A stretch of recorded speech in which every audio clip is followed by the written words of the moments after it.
नमस्कार, हरिभूमि टीवी के इस प्रोग्राम में एक बार फिर आपका स्वागत है। कांग्रेस में विशेषकर भूपेंद्र सिंह हुड्डा ने सरकार बनाने की जोड़तोड़ शुरू कर दी है।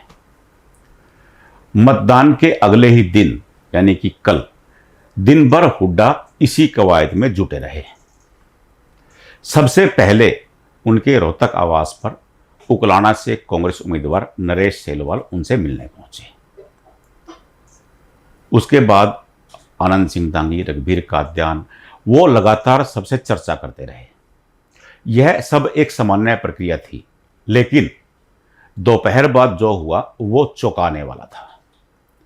भूपेंद्र सिंह हुड्डा ने अपने सलाहकारों से सलाह के बाद एक एक करके उन निर्दलियों से बात की जो चुनाव जीत सकते हैं। सबसे पहला फोन उन्होंने किया चित्रा सरवारा को। चित्रा सरवारा अंबाला से चुनाव लड़ रही हैं और अनिल विज के सामने कांटे के मुकाबले में फंसी हैं। उन्होंने न केवल चित्रा सरवारा को शाबाशी दी, बल्कि यह भी कहा कि आपने चुनाव बहुत बढ़िया तरीके से लड़ा। उसके बाद पुंडरी से सतवीर भाना, हिसार से सावित्री जिंदल, गन्नौर से देवेंद्र काद्यान, महम से बलराज कुंडू, बहादुरगढ़ से राजेश जून। भूपेंद्र सिंह हुड्डा ने एक एक करके सभी से चर्चा की। हमारे सूत्र तो यह भी कहते हैं कि उन्होंने बहादुरगढ़ में राजेश जून से बात करके यह भी कहा कि कल मैं दिल्ली जाऊंगा, आप मेरे साथ चलना। भूपेंद्र हुड्डा ने उन्हें शानदार चुनाव लड़ने की बधाई भी दी।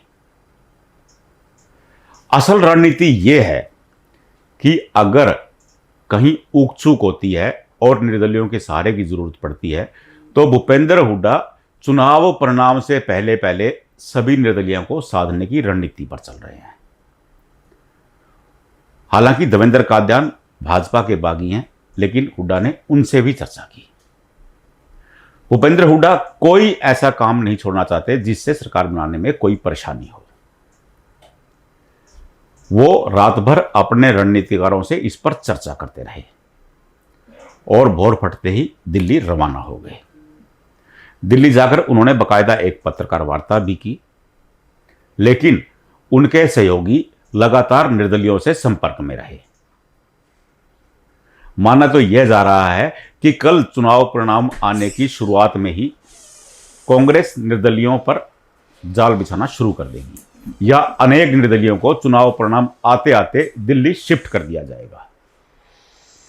इसी रणनीति के तहत उन सभी हलकों में जहां निर्दलीय प्रभावी हैं, हुड्डा ने अपने कार्यकर्ताओं को तैनात कर दिया है। जैसे ही चुनाव परिणाम आएगा और अगर निर्दलीय जीतता है तो वे कार्यकर्ता निर्दलीय को लेकर के तुरंत दिल्ली शिफ्ट हो जाएंगे। भूपेंद्र हुड्डा कतई यह नहीं चाहते कि अगर भाजपा को निर्दलियों की जरूरत से सरकार बनाने जितनी सीटें मिलती हैं तो भाजपा सरकार बना ले। वो पूरी तरह संतुष्ट रहना चाहते हैं और इसी रणनीति के तहत निर्दलियों को दिल्ली शिफ्ट करने की तैयारी भी कर ली गई है। हमारे सूत्र बताते हैं कि भूपेंद्र हुड्डा की नज़र में ऐसे 8 निर्दलीय हैं जो चुनाव जीत सकते हैं और सभी से बात करने के साथ साथ सभी को इशारा भी कर दिया गया है कि सरकार बनने पर आपको बहुत लाभ होगा। भूपेंद्र हुड्डा ने एक निर्दलीय से बातचीत करते हुए एक जुमला भी छोड़ा कि आज तक मैंने जिसका हाथ पकड़ा है छोड़ा नहीं है। भूपेंद्र हुड्डा जबान के धनी हैं। अब यह तो चुनाव परिणाम के बाद ही पता लगेगा कि हुड्डा का यह सूत्र कितना कारगर हुआ, लेकिन उन्होंने अपनी तरफ से पासा फेंक दिया है। क्या निर्दलीय कांग्रेस के साथ जाएंगे? इस पर आपकी क्या प्रतिक्रिया है? अपनी प्रतिक्रिया कमेंट बॉक्स में जरूर दें। आपकी प्रतिक्रियाएं हमारा मार्गदर्शन करती हैं। अगर प्रोग्राम अच्छा लगे लाइक करें, सब्सक्राइब करें, शेयर करें। नमस्कार।